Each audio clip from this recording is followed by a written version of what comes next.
안녕하세요. 오늘은 좀 마음이 무거운 사연인데요. 법원 판결 금액보다 더 많은 돈을 내놓으라는 요구에 시달리고 계신 청취자분의 이야기입니다. 네, 저도 사연을 봤는데 정말 답답하시겠더라고요. 그렇죠.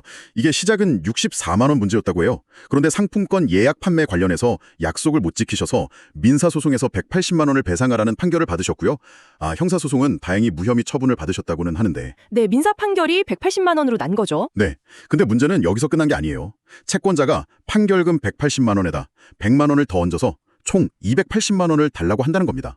심지어 지금 살고 계신 오피스텔의 TV랑 침대에다가 유채동산 압류, 그 있잖아요. 빨간 딱지. 압류 집행까지 실제로 들어왔군요. 네, 그걸 붙였다고 하세요?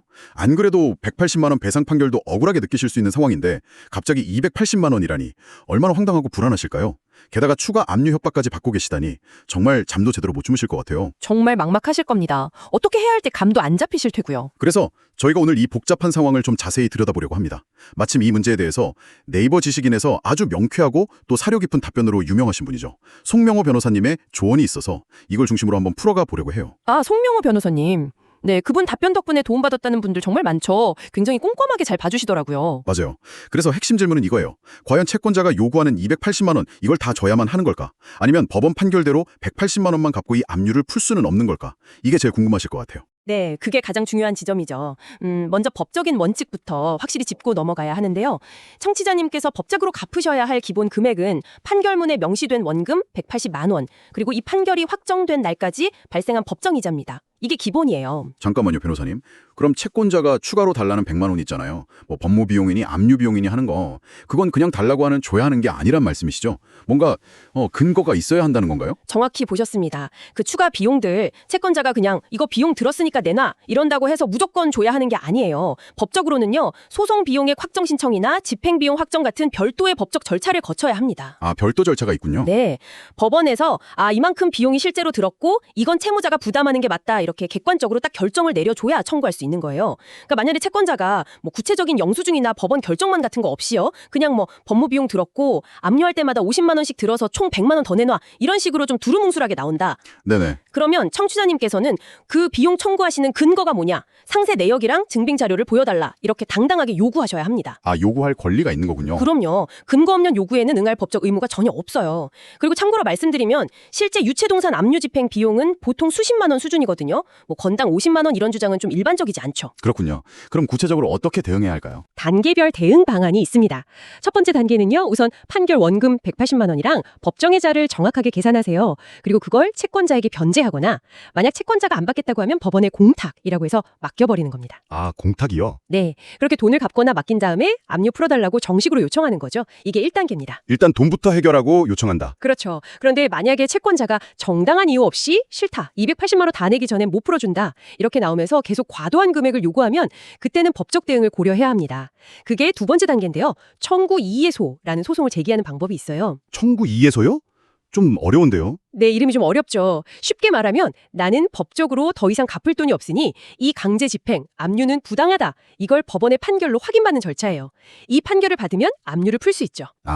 법적으로 더 갚을 돈 없다는 걸 확인받는 거군요. 근데 소송이라니 좀 부담스럽긴 하네요. 시간도 걸릴 것 같고 비용도 들 테고. 혹시 소송 말고 좀 더 현실적인 방법은 없을까요? 합의 같은 거요? 네, 맞습니다. 소송은 시간과 비용 부담이 있죠. 그래서 4번째 방안이 바로 합의 시도입니다. 이게 어쩌면 가장 현실적인 해결책일 수 있어요. 합의는 어떻게 하는 게 좋을까요? 판결금 180만 원 하고 이자는 당연히 기본이고요. 여기에 더해서 채권자가 실제로 쓴 비용 있잖아요.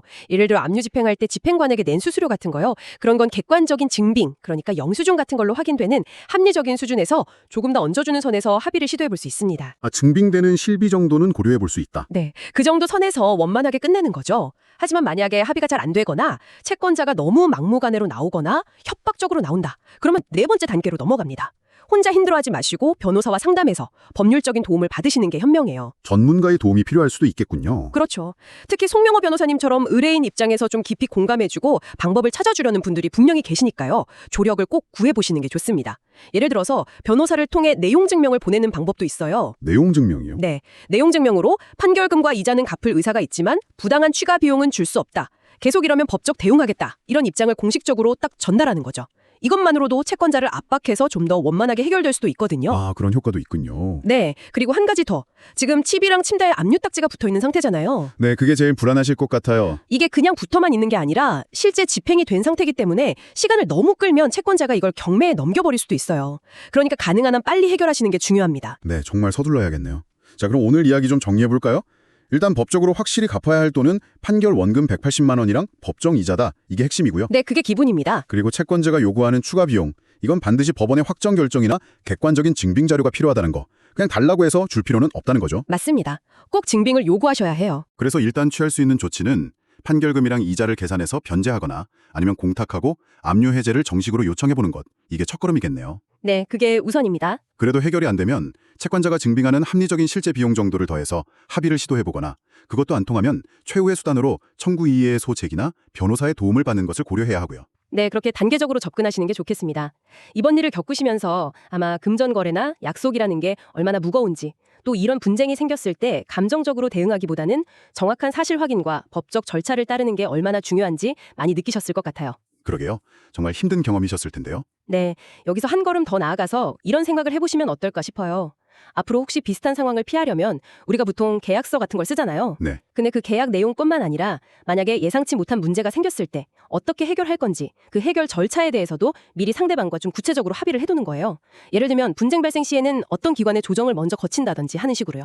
문제 해결 절차까지 미리 정해둔다. 네, 때로는 이런 절차적인 합의가 나중에 큰 분쟁으로 번지는 걸 막아주는 생각보다 더 효과적인 안전장치가 될 수도 있거든요. 한번 좀 고민해볼 만한 지점이 아닐까 싶습니다. 네, 정말 좋은 제안이신 것 같습니다. 오늘 힘든 상황에 놓인 청취자분의 사연을 함께 살펴봤는데요. 부디 지혜롭게 잘 해결하시길 바라겠습니다.